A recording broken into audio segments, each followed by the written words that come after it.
తెలియజేయటంలో ధైర్యంగా ముందు నేనున్నా. ఆ తర్వాత ఒక్కొక్కళ్ళు వచ్చారు. తర్వాత మహానాయకులు అయిపోయారు. అది వేరే విషయం. బట్ డెఫినెట్‌గా మొదలుపెట్టింది ఎవర్రా అంటే నేను చెట్టుని అడిగినా, పక్షిని అడిగినా అని చెప్పను గానీ, అంటే మీరు బుద్ధున్న ఏ మనిషిని మీ అడిగినా నేననే చెప్తాను. మీ పుట్టినరోజు, కొట్టినరోజు కూడా ఒకటే కదా సార్. మీరు ప్రతిసారి చెప్తా ఉంటారు. అంత దెబ్బలు అవును. తిన్న తర్వాత కూడా మీరు ఎప్పుడు వెనకడుగు వేయలేదు. అవును. తగ్గేదేలే అన్న పుష్ప తర్వాత వచ్చింది. నేను ముందు నుంచే తగ్గేదేలే అంటా ఉన్నా. అవును సార్. తర్వాత ఏంటి సార్ మీరు ఇందాక అన్నారు చిన్నపిల్లల్లా పేచీ పెడతా ఉంటాడు, ఈయన మారాన్ చేస్తుంటాడు, గారాన్ చేస్తుంటారని. ఇప్పుడు మీ దగ్గర కూడా అట్లాగే చేస్తున్నారు కదా మీ ప్రభుత్వం దగ్గర. నాకు 11 వచ్చినా కానీ నాకు ప్రతిపక్ష హోదా ఇవ్వండి, నేను ముందే కూర్చుంటా, నాకు భోజనాలు ఇవి పెట్టాలి, నేను ఇక్కడ కూర్చుంటా, ఇవన్నీ మాట్లాడుతున్నారు ఆయన.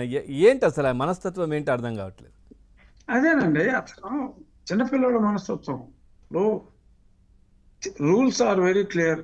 ఎవడో ఏమాత్రం తలా తోక లేనోడి దగ్గర సలహా తీసుకుని ఆ ఉత్తరం రాసే ముందు 1-10 సార్లు ఆలోచించాలి. ఆలోచించి గతంలో ఇవ్వకపోయినప్పటికీ కూడా ఇప్పుడున్న పరిస్థితుల్లో మరి నేను క్రియాశీలక పాత్ర పోషించాలనుకుంటున్నాను.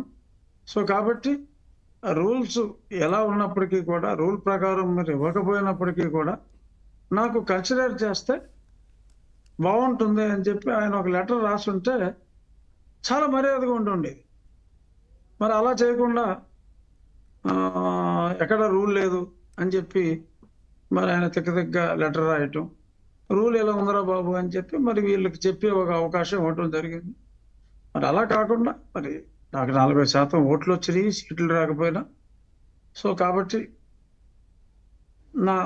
నాకు వచ్చిన ఓట్ల శాతాన్ని మీరు గుర్తించి మీకు డిస్క్రిప్షన్ ఉంది కాబట్టి మీరు ఇది కన్సిడర్ చేసి నాకు ప్రతిపక్ష నాయకుడు హోదా ఇస్తే I would be grateful.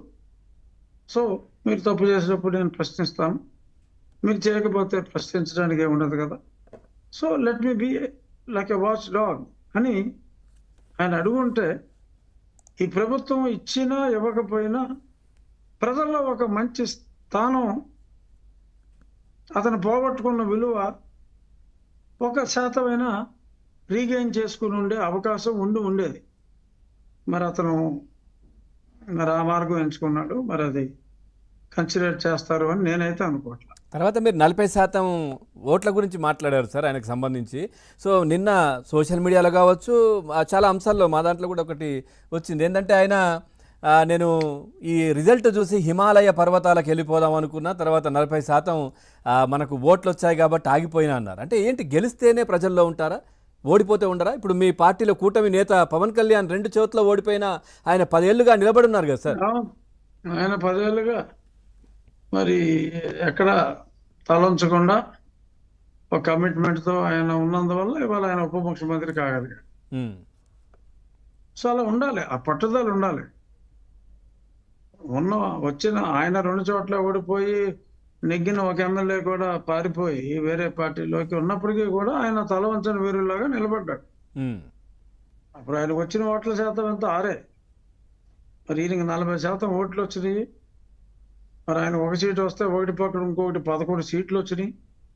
So కాబట్టి హాస్ గాట్ హ్యూజ్ పొటెన్షియల్. మరి దాన్ని ప్రజల నుంచి దూరంగా అతను జరిగిపోవటం ప్రజలకైతే మంచిదే అనుకుంటున్నాను.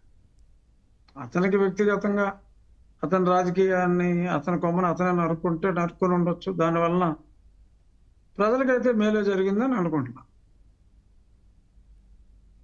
తర్వాత ఇందాక మనం ఏదైతే విశాఖ గురించి మాట్లాడుకున్నాం సార్, మనం చాలా కాలం తర్వాత మళ్ళీ కలిసాం కాబట్టి ఏంటి ఆ ప్యాలెస్ ఏంటి, మీరు చూడని ప్యాలెస్లు కాదు. సో అక్కడున్న ప్యాలెస్ ఏంటి, ఆ మసాజ్ టబ్బులు కావచ్చు, మసాజ్ టేబుల్ కావచ్చు, ఇవన్నీ ఏంటి అసలు? అతను ఒక ఇల్యూజన్లో ఉన్నాడండి. జగన్మోహన్ రెడ్డి గారు తను ఓడిపోతాడని చెప్పి కల్లో కూడా అనుకోలే. అందరికీ తెలుసు, రాష్ట్రంలో ఉన్న ప్రతి పౌరుడికి తెలుసు అతను ఓడిపోతున్నాడని, అతనికి తప్ప. అతను చుట్టూ వాళ్ళకి ఉన్న వాళ్ళకి కూడా తెలుసు, కానీ అతనికి చెప్తే తంతాడని చెప్పి చెప్పలేదు. అతను ఒక ఇల్యూజన్లో ఉండిపోయి అతను ఆ ప్యాలెస్లో నెక్స్ట్ 15 ఏళ్ళు 20 ఏళ్ళు అతనే ఉంటాడని చెప్పి అనుకుని మరి కట్టుకున్నాడు.